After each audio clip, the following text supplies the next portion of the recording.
bonjour et bienvenue pour cet épisode d'OCTV. Aujourd'hui, nous sommes au Palais des Congrès en compagnie de Désiré, qui est le président de l'association Futuroland. Donc Désiré, est-ce que tu pourrais tout d'abord te présenter et nous en dire un petit peu sur ton association et sur l'organisation?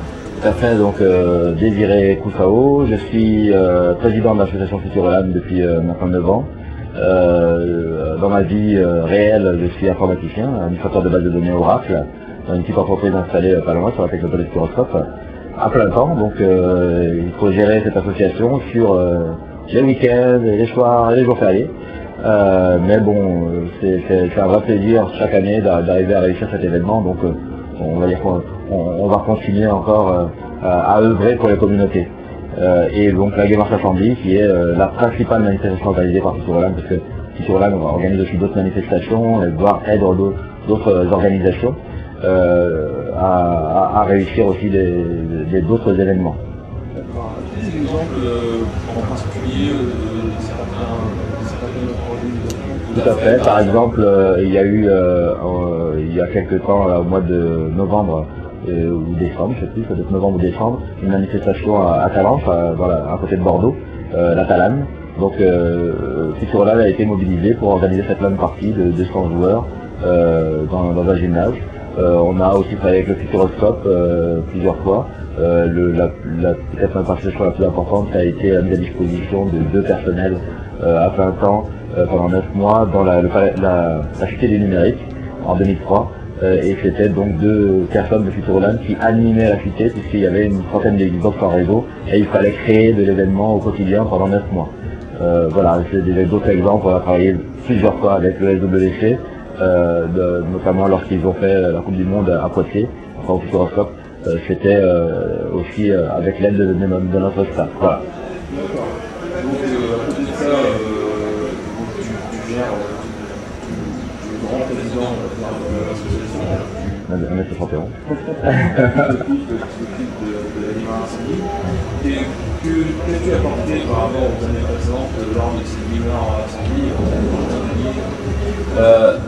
Parce que j'apporte toujours à peu près la même chose, c'est-à-dire du temps, de l'énergie, et puis peut-être aussi un carnet d'adresses, comme on dit, c'est-à-dire que maintenant, grâce à la Gamers Assembly, grâce à Futuroland, j'ai eu l'occasion de rencontrer beaucoup de monde, et je crois que la confiance maintenant existe, et ça c'est important. Quand on a un partenaire qui doit investir 5, 10, 20, 30 000 euros dans un événement, il faut absolument qu'il ait confiance dans l'utilisation de cette énergie. Donc voilà, c'est ce que j'arrive à apporter, et je crois que c'est le plus important pour mon implication personnelle à moi, c'est apporter cette crédibilité à l'organisation de Futuroland. D'accord, donc par rapport au premier événement, tu as vraiment rencontré une grosse évolution? Tout à fait. Par rapport au premier événement, la GA était une LAN parmi d'autres. Lorsque nous allions voir un partenaire en disant ben voilà, on a besoin de l'eau, à l'époque on n'était pas différent d'une autre LAN. Jusqu'à la GA3, c'était une LAN dans une salle avec 200, 300, 350 joueurs, comme la réseau, comme la Nexen, peut-être même qu'on n'avait pas la taille de la Nexen à l'époque. Donc je crois que c'est à partir de la GA4 à 600 joueurs ici même au Palais des Congrès, première édition au Palais des Congrès, qu'on a commencé à se distinguer de par cet aspect spectacle qu'on a amené dans le grand amphithéâtre avec la cérémonie d'ouverture, qui a commencé à distinguer un petit peu la Gamers Assembly d'une simple LAN party. D'autres LAN parties ensuite ont un petit peu repris le concept en organisant des petites cérémonies d'ouverture, en organisant des animations sur scène, et je crois que ça va dans le bon sens. Aujourd'hui, oui, on a beaucoup évolué, on a mis beaucoup d'énergie à d'abord, bien maîtriser toute la zone de jeu. C'est la priorité, que les tournois se passent dans les meilleures conditions possibles, parce que c'est ça qui permet aussi de fidéliser les joueurs, et donc après d'atteindre une certaine notoriété qu'on peut ensuite, entre guillemets, revendre à nos partenaires. D'accord. Donc tu parlais de ces cérémonies d'ouverture, tout ça, donc tu as apporté des nouveautés à chaque fois, à chaque Par rapport à l'argument l'année dernière, quelles sont portées comme nouveautés? Alors cette année, au niveau de la Guimard 70, les nouveautés elles ne sont pas compliquées, c'est le nombre de tournois. Cette année, c'est en 2007, nous avions une quinzaine de tournois, ou 10 tournois, je crois 9 ou 10 tournois. Cette année, on est à 20 tournois. Alors qu'on s'était juré à s'entendre à 2007 qu'on descendrait à 6 tournois parce qu'on avait souffert comme des malades. Et finalement, on s'est laissé prendre au jeu, on a eu des propositions de communauté. Mais en fait, pourquoi on a accepté de revenir au seuil des 10 tournois et de les dépasser pour atteindre les 20? Parce que les communautés se sont prises en charge. Les communautés ont accepté d'organiser leur propre tournoi. Et donc nous mettons en place l'infrastructure, mais c'est les communautés. Trackmania, c'est un organisateur de la communauté Trackmania qui nous a rejoints et qui se charge de tout l'encadrement du tournoi. Ce qui n'était pas le cas avant, on devait s'occuper de tout nous-mêmes. En gros, c'était les ticheries. On veut faire un tournoi à temps, on se débrouillait pour organiser. Call of Duty 4, pareil, Jimmy du Fat 4 a fait un super travail, il a complètement encadré tout ça. Trackmania, bonne GD, super. Warcraft 3, le Pandaria, super. Voilà, c'est ce qui nous a permis aujourd'hui d'aller plus loin, de proposer plus d'animations et plus de tournois. Maintenant, il est clair qu'on ne pourra pas continuer dans la mesure où les locaux ne permettent pas d'accueillir plus de 800 joueurs dans de bonnes conditions. On a testé l'année dernière, c'était une catastrophe pour le staff. Même si pour les joueurs c'était très intéressant, c'était ingérable.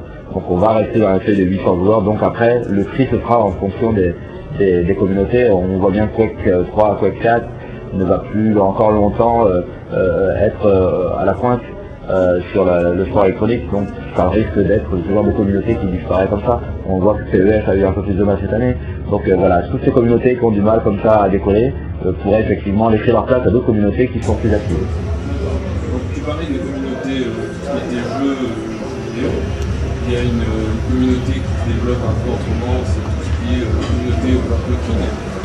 Il y a certaines marques qui ont l'idée de faire des championnats, voire peut-être même des ligues. Est-ce que tu penses qu'il serait possible qu'un jour la Guimard Assembly accueille une étape, un championnat, voire même fasse un tournoi destiné plus à l'overclocking? Je reviens à ce que j'ai dit tout à l'heure. On est prêt à accueillir toutes les communautés si elles se prennent en main.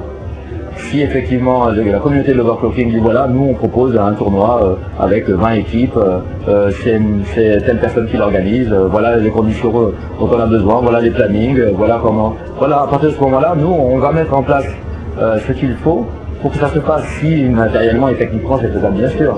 Mais oui. Mais encore une fois, ça ne dépend pas. Nous n'avons pas de représentants de la communauté overclocking dans notre association. C'est pas nous qui pouvons monter ce type d'opération.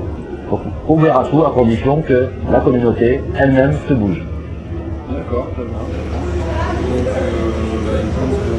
merci vraiment pour ce qu'on a fait cette année. Pour finir ce petit reportage, on va continuer notre reportage classique. Petite question pour le Nutella Roland. C'est une très très bonne question. Moi je mange pas tellement au bar, j'ai pas le temps. En 3 jours généralement j'ai la chance d'avoir des hôtesses qui me ramènent ce qu'elles trouvent à gauche et à droite. Donc c'est vrai que pour je dirais le chocolat rend aimable, donc pour. Oui, il y en a besoin parfois. Merci bien d'avoir répondu à ma question. Et vous merci d'être là parce qu'on a besoin de vous pour aussi montrer à tous nos partenaires, à toute la communauté qu'on existe.